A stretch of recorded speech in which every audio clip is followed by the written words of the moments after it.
base perimeter extended for some 28 miles. Nearly all of it was the responsibility of the 1041st.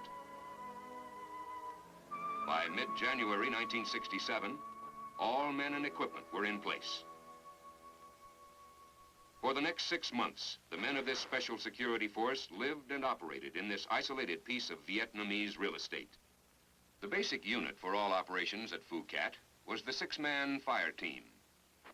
There were 16 of these teams consisting of a leader, assistant, radio operator, grenadier, and machine gun crew.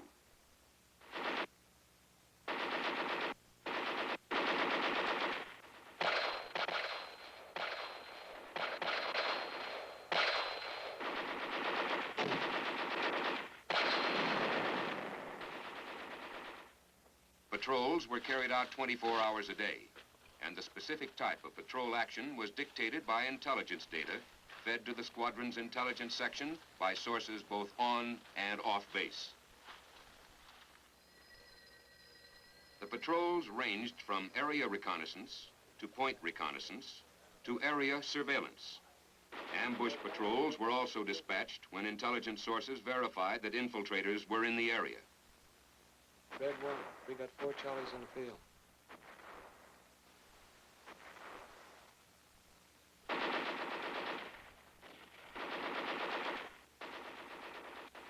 The basic weapon for all operations was the M16 rifle. In addition, the grenadier on each fire team carried the XM-148 grenade launcher. The old-fashioned method of delivering grenades on target was also available.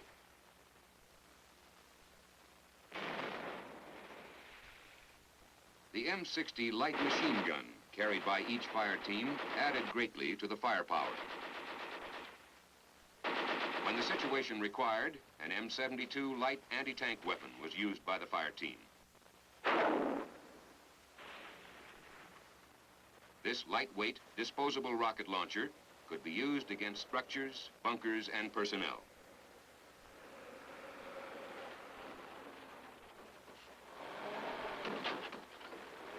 Armored personnel carriers were also used during operations at Phu Cat.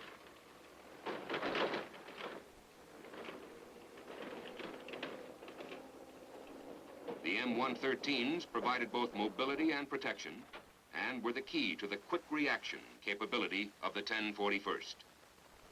APC armament consisted of a mounted 50 caliber machine gun. In most cases, the patrols operated with highly trained scout dogs. These dogs had been with the unit since the training phase in Hawaii. Armed jeeps with 3-man crews were also part of the 1041st inventory of equipment and were used primarily for daylight reconnaissance. Armament on the jeep was the M60.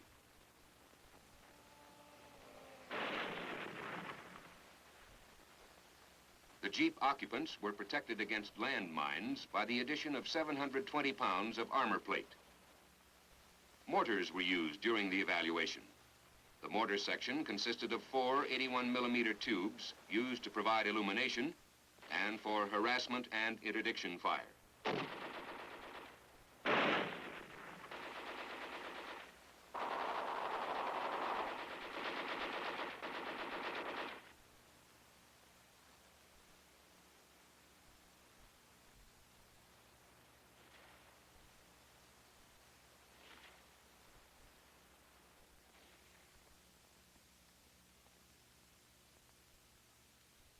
Still another unique aspect of squadron operations involved the use of a variety of detection devices. One was the MCID, multiple conductor intrusion device.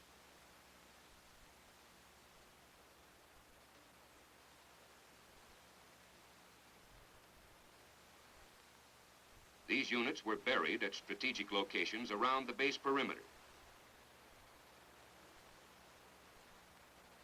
When the magnetic field was broken by intruders, the alarm was flashed on receivers in the observation post. Another system for the detection of infiltrators consisted of a series of seismic detectors installed along roads and trails. The pulse produced by footsteps or bicycle wheels triggered an alarm on special receivers mounted and monitored from the observation post.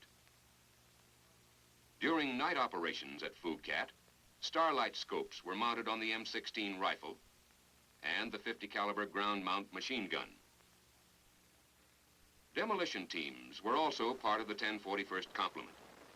Men from the operations armory and administration sections had been trained in the use of explosives. When the situation required, these men were called out to function as a team in the destruction of VC structures, caves, and bunkers.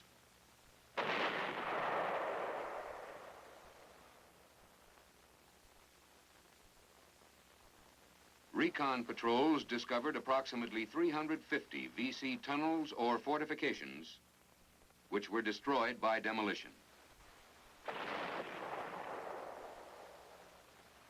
During their 6-month tour of duty at Phuket, the 1041st conducted over 650 reconnaissance patrols within their tactical area of responsibility on base. Based on the information gathered on these patrols, ambushes were ordered. Over 155 ambushes resulted in the death or capture of a dozen confirmed Viet Cong.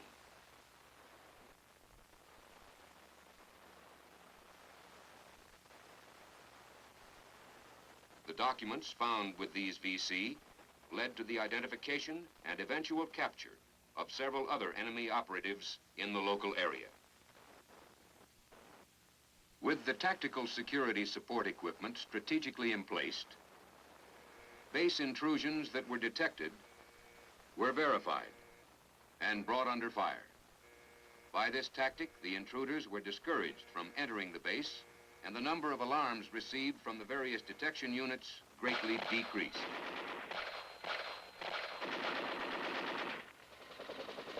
Helicopters were also used during the evaluation period.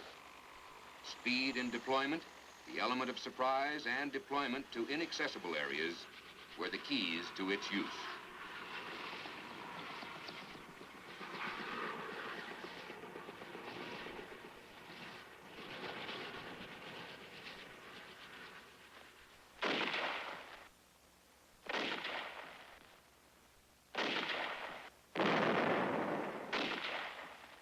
All of these operations were conducted without a single casualty being suffered by the 1041st. The success of the Safeside operation in the combat environment of Vietnam is history. The United States Air Force developed the concept, trained the men, and put in the field a mobile, hard-hitting security force capable of providing in-depth base security.